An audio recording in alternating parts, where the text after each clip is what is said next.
လက်ခေတ်မှာချက်တင်ကနည်းနည်းခေတ်စားနေတယ်ကျွန်တော်ချက်တင်တွေကတယောက်ကြောင့်ကျွန်တော်ဆိုချင်ပါတယ်ကျွန်တော်လာမင်းတို့လို့နာမည်ပေးထားပါတယ်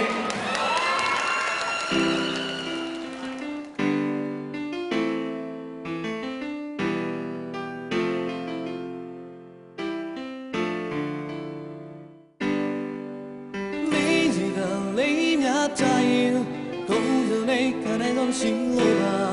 就把你的等里面，哪里在摇啦？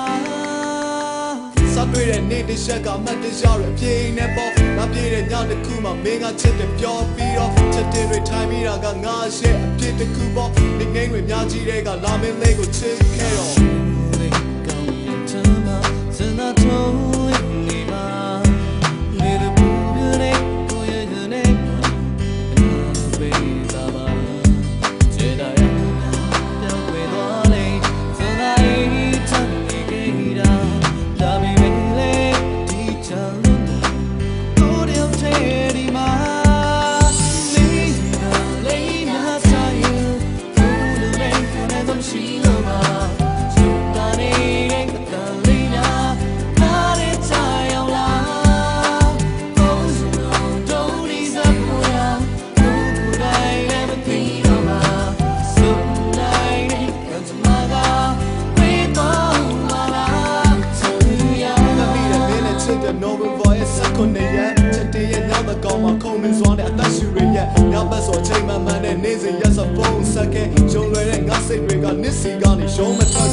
Chatting never